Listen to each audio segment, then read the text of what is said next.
এই যে কেরিয়ার সাফল্যে যে দিশা এই কোর্সগুলি করলে সেই দিশাটা কত দূর পর্যন্ত আপনি দেখতে পারেন? আপনার স্বপ্ন সফল করবার জন্য doctor Sudhir Chandra Sur institute of technology and sports কমপ্লেক্সকে কেন আপনি বাঁচবেন?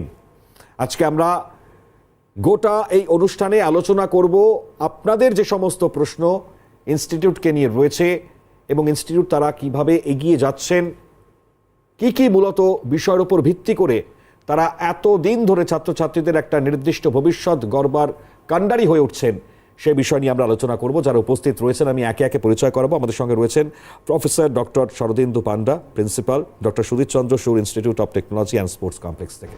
স্যারকে অসংখ্য স্বাগত। আমাদের সঙ্গে রয়েছেন mister Anirbit Sengupta, deputy registrar, doctor Sudhir Chandra Sur institute technology and sports complex. স্যারকে অসংখ্য স্বাগত অনুষ্ঠানে যোগ দেওয়ার জন্য। দেখুন, আমরা ডেফিনেটলি এই প্রযুক্তিগত বিভিন্ন যে কোর্সেস রয়েছে তার মধ্যে এই যে কোর্সগুলিতে ভর্তি হবার জন্য কেন আমি ইনস্টিটিউটটিকে বেছে নেব, এটা আমার প্রাথমিক প্রশ্নের জায়গা। তো আমি প্রফেসর স্যার শরদিন্দু পান্ডা রয়েছেন আমাদের সঙ্গে, আমি স্যারকে দিয়ে শুরু করবার চেষ্টা করব। স্যার, কোন কোন বিষয়গুলো খুব কি হাইলাইটস? দেখুন, আমাদের কলেজ এস্টাবলিশড হয়েছে 2009 জেআইএস গ্রুপের আন্ডারে, এবং এটা একদম প্রপার লোকেশন দমদমেই ওটা অবস্থিত। তাই কমিউনিকেশনের দিক থেকে কোনো প্রবলেম নেই, আসা যাওয়া। এটা তো গেল লোকেশনের দিক। সেকেন্ড, খুব যদি পরিষ্কার করে বলতে হয় তাহলে আমরা মেনলি জোর দিই অ্যাকাডেমিক্সের ওপর। তো অ্যাকাডেমিক্সে আমাদের কোনো দিন কোনো ক্লাস মিস হয় না। আমরা যথেষ্টভাবে কোম্পানির সঙ্গে কমিউনিকেশান রেখে তাদের ইন্ডাস্ট্রি ওরিয়েন্টেড কোর্সগুলো আমরা করাই নর্মাল কোর্সগুলোর বাইরে। এবং যেটা আমাদের মেন ইউএসপি সেটা হচ্ছে not only the campusing but also we are trying for the entrepreneurship development program. We are continuing. তো আমরা আমাদের নিজস্ব IIC cell, innovation incubation cells আছে, যেটা রেজিস্টার, এবং আমাদের পারফরমেন্স খুবই ভালো। তার কারণ হচ্ছে আমরা এই গত বছরই NIRF ইনোভেশন র্যাঙ্কিং পেয়েছি। তো আমাদের অলরেডি 7 জন স্টুডেন্ট তারা নিজেরাই কোম্পানি ফর্ম করেছে, তারা স্টার্ট আপ করেছে, এবং তারা এখানে খুব ভালো রেজাল্ট করছে। এছাড়া আমাদের প্লেসমেন্টও খুব ভালো, অলমোস্ট 85 থেকে 90% প্লেসমেন্ট হয়। এই বছর কোর প্লেসমেন্টে আমরা অনেকটাই এগিয়েছি অন্যান্য অনেক কলেজের থেকে। মেনলি আমরা ফোকাস করি নট অনলি শুধু কম্পিউটার সায়েন্স নয়, আমরা অন্যান্য কোর সেক্টরস, এবং সবচেয়ে বড় ব্যাপার হচ্ছে এই বছর আমরা খুব ইমার্জিং 3-4টে কোর্স করছি।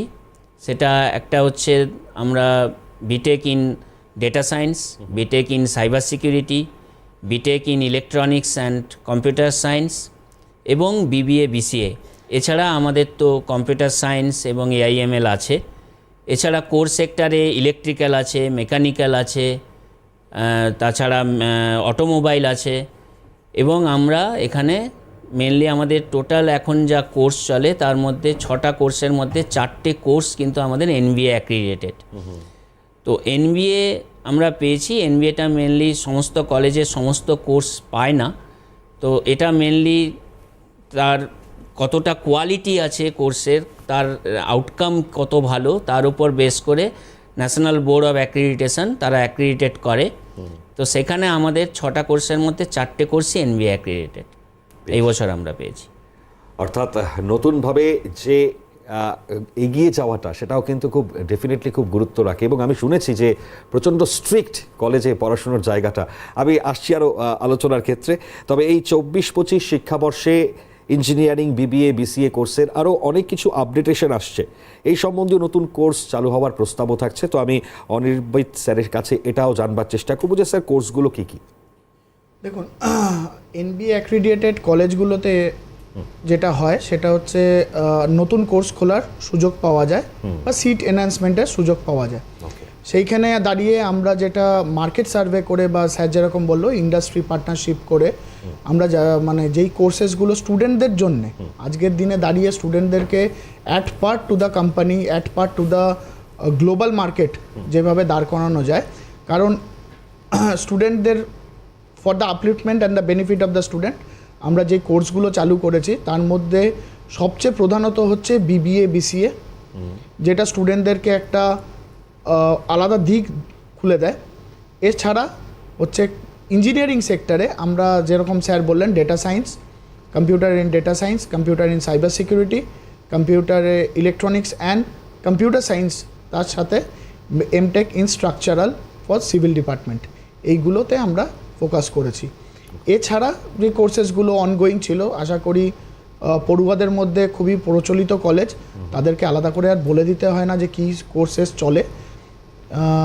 তো তারা মোটামুটি জানে যে Shoottech is a name that has evolved for the last 10 or 15 years among the students. একেবারে 10 থেকে 15 বছর ধরে যেভাবে এগিয়ে যাওয়া এবং তারা যেভাবে এগিয়ে যাচ্ছেন, আমি প্রিন্সিপাল স্যারের কাছেও ঠিক এই জায়গা থেকেও, প্রিন্সিপাল স্যার আপনি এই জায়গা থেকে দাঁড়িয়ে কী বলবেন? ইনফ্যাক্ট আমরা দর্শকদের উদ্দেশ্যেও টেলিফোন লাইন অন করে রেখেছি, আপনাদের যদি কিছু জানার থাকে আপনার ডেফিনেটলি টেলিফোন করে আপনারা আপনাদের এখান থেকেই উত্তর পেয়ে যাবেন। তো প্রিন্সিপাল স্যার আপনার কাছেও আসি ঠিক এই জায়গা থেকে দাঁড়িয়ে যে কোনগুলো আরও হাইলাইট হচ্ছে আগামী সময়। দেখুন, এখন তো যারা সায়েন্স নিয়ে পড়াশুনো করে, যারা জয়েন্ট দিয়েছে বা যারা ইঞ্জিনিয়ারিং পড়তে চায়, তাদের জন্য তো ইঞ্জিনিয়ারিং কোর্সগুলো আছেই, যেগুলো নর্মাল কোর্স যেগুলো থাকে। এছাড়া এখন যেটা খুব ইম্পর্ট্যান্ট সেটা হচ্ছে data science and cyber security. তো আমরা সবাই জানি যে মোবাইল হ্যাক হয়ে যাচ্ছে, ইমেল হ্যাক হয়ে যাচ্ছে, পার্সোনাল অ্যাকাউন্টস হ্যাক হয়ে যাচ্ছে। তো এইগুলোর জন্য সাইবার সিকিউরিটির বিশাল চাহিদা মার্কেটে। তো যেহেতু আমরা এনবিএ পেয়েছি, আমরা 4টে কোর্সে এনবিএ পাওয়ার দরুন আমরা 4টে নতুন কোর্স, ইমার্জিং কোর্স আমরা খোলার পারমিশন পেয়েছি আইসিটি থেকে।